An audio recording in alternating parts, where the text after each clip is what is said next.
Music is something that has helped me through some of the darkest moments of my life, as well as helping me celebrate the happiest. That's why when I heard the start of Avery Hondel's speech, I was immediately hooked. Avery started off his speech by saying how he was a DJ at his high school currently, and how he wants to become a music producer in his future.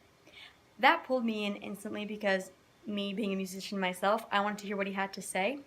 But I think this grabbed anyone's attention because I want to be a music producer isn't something you hear on an everyday basis.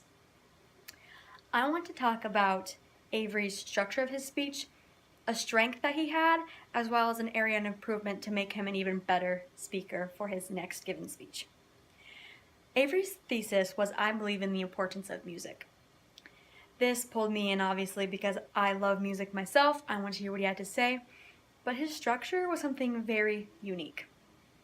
Avery talked about how music is an escape, how it's not just a hobby, but it's an art form, and the relationships it can have internally within music itself, as well as externally with other people around you.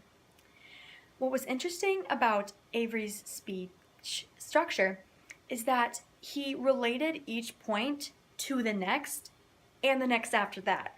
So what people often do in their speeches is they talk about their first point, they have a good transition, they use that point in the next transition, but then they don't talk about it until the conclusion.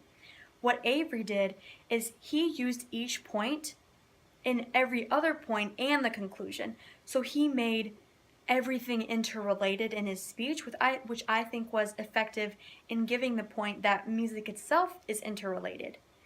You could also tell that Avery was very prepared for his speech because it was very thought out. He was very methodical in what he wanted to say. He knew what he wanted to say, which also plays into his biggest strength. I think Avery's strength was in his delivery and his eye contact. He didn't have to use his note card very much because he was passionate about what he was saying and he knew what he wanted to say and how to get it off.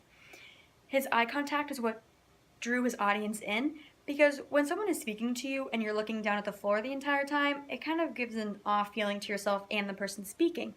So it really made his audience look at him, which in turn helped them think about what Avery was saying and see his point of view. Avery had great presence in front of the audience, but I think something he could also work on would be in his delivery as well. I think Avery's biggest thing is that he was monotoned throughout his speech, which is very common, so it's a very easy fix as well. Because Avery is so into music and loves it, when you're talking about how music is an escape, it's an art form, it helps me show myself to society, he can use the upper range of his voice.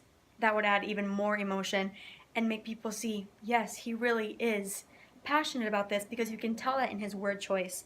So using the upper range of his voice would even make it more entertaining to watch. Overall, talking about the structure of his speech that was very unique, his great eye contact, and now talking about his tone and how he can use that in his next speech, he is a talented speaker because he's so passionate about music.